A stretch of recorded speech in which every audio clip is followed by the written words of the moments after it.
Have you wondered how companies like Netflix, Amazon, Uber, or Swiggy never go down even when millions of users access them at the same time? Well, today applications don't fail because of the coding problems. They fail because of the deployment, scaling, and the complexity which exists in the infrastructure.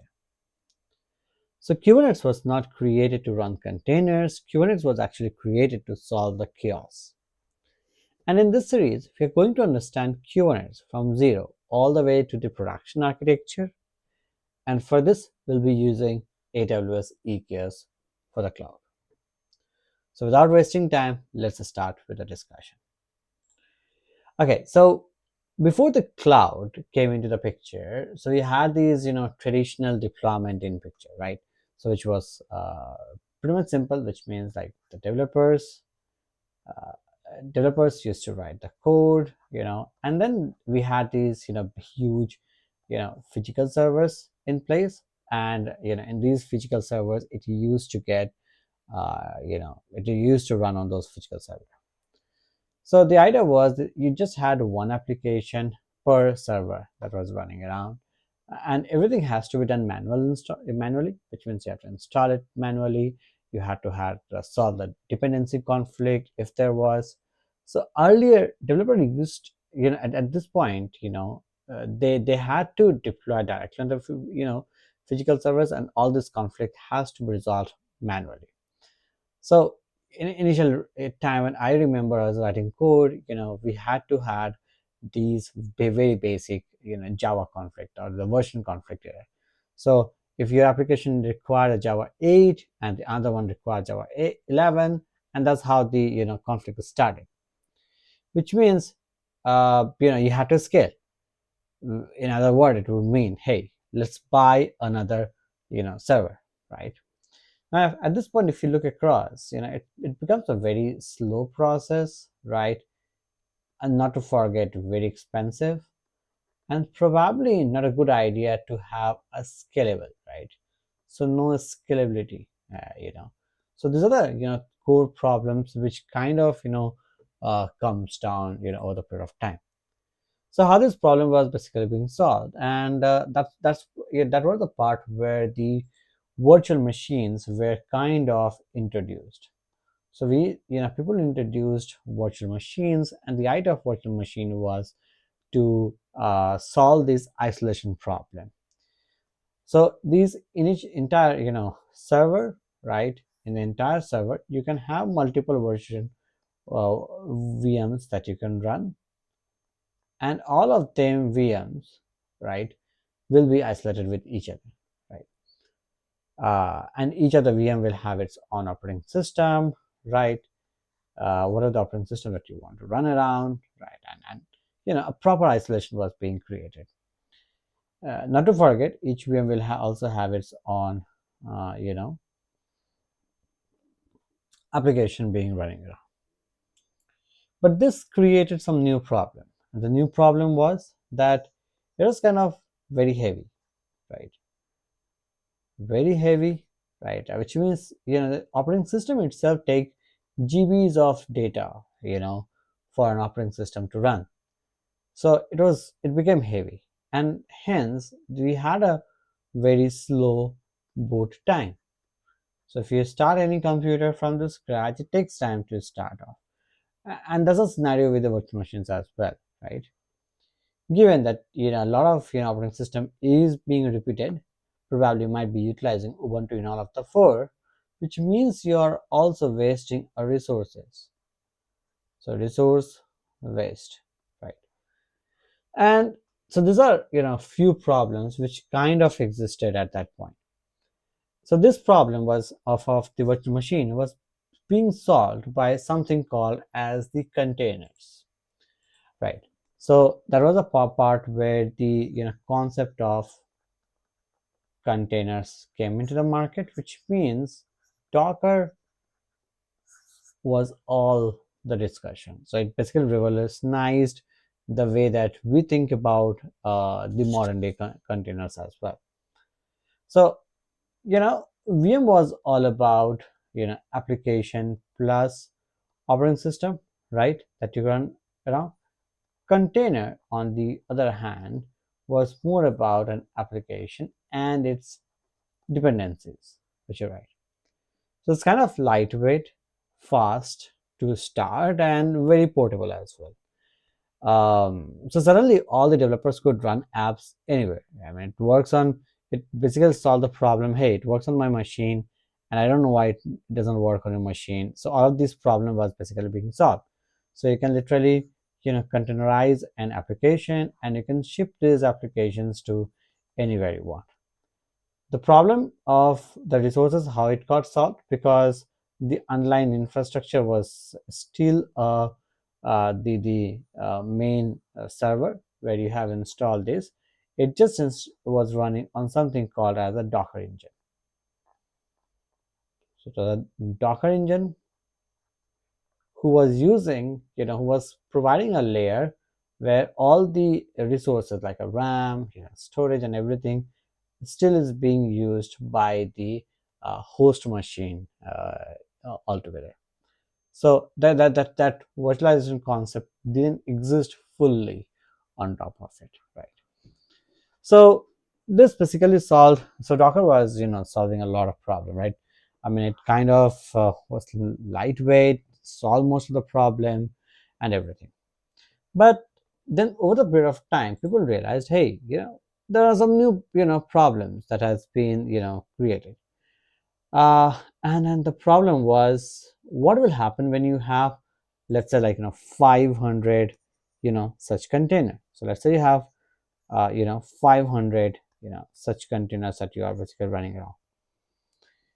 Okay, and I can list down at this point, I can literally list down like 10 problems. Okay, for example, which server is running which container? What if the containers are going to crash? How do you scale the containers automatically, right? How do containers are going to talk with each other? What about the concept of the load balancing? How does that supposed to work here, right? What about a zero down deployment? What about rolling a new version into multiple containers? Who is going to monitor the health, and so on and so forth, right? So there's tons of different questions people started asking with Docker. So Docker was there to manage the system, but it was not able to manage the entire infrastructure altogether. So and that's where, like, the whole idea of Kubernetes was basically there, right? We write it K8s. In a lot of places you'll find out this. So now let's try to understand a real world chaos story. Just imagine that there is a big billion day which is happening, okay, on Amazon or Flipkart, whatever the application you say. And we all know during the big billion day, the traffic will increase 10x, 100x time, right? So these containers where your actual applications are running around, right, must scale automatically, right? So it should scale automatically. And if there, let's say, if there is some bad container which failed, then it should restart automatically, or it should be replaced with a new better ones, right? And also the traffic should automatically be distributed among these all these containers running around automatically. And I don't want, because this system is complex, I don't want humans to directly manage this, right? It should be not, so manual effort should be as minimum as possible, right? So this idea of problem, which you're looking into a huge infrastructure, because this was the same idea which is there. So Google was already working on this idea internally under a project called as Borg. And this was in around 2005, right? He was trying to solve this internal complexity problem. And the idea of the Borg basically gave the birth of Kubernetes, which you see nowadays around 2014, right? So Google ran billions of containers, internally, and so that was the idea. Like the Borg inspired the Kubernetes, and finally, when the Kubernetes came back, they worked on the Kubernetes. They made it open source in 2014. As I say, so Kubernetes is literally Google's experience of running planet scale infrastructure, as you can say. Let's try to understand that how Kubernetes thinks. So if I was a Kubernetes, how would that basically think? Well, Kubernetes is not a command driven, it's more about an intention driven. This is something that you have to understand. It's more on the intention driven. So what basically worked around with the Kubernetes was desired state versus the current state discussion, right? So desired state versus the current state discussion. So for example, you say, hey, I need 3 containers to run. Okay, this is going to be my desired state. But in reality, right, let's say there are only 2 containers which is running, right? So someone has to be to take care of the responsibility of adding one more container into the picture. And this is where the Kubernetes come into play. So in Kubernetes you declare, and then it reconciles. Okay, so this is like how the Kubernetes basically think through.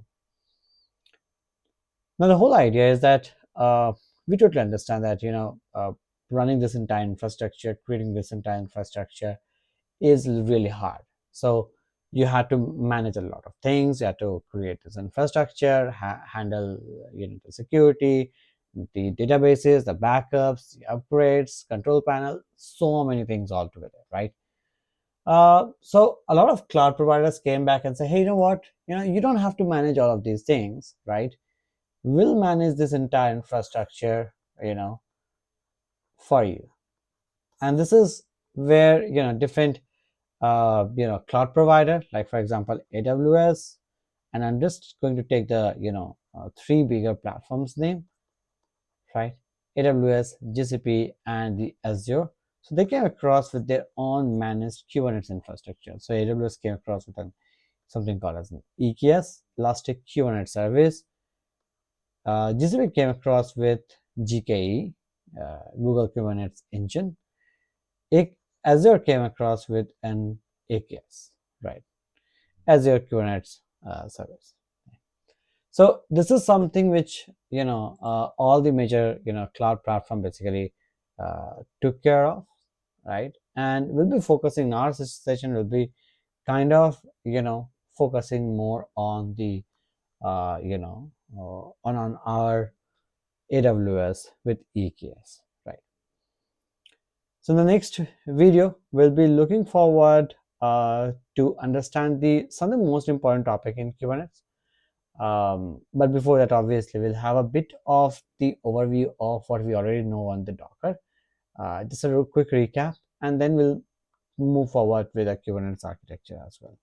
So once we understand that, then it will be easier for us to write in YAML files, which is going to look less scary, from that point onwards. So see you in the next video. Have a great day.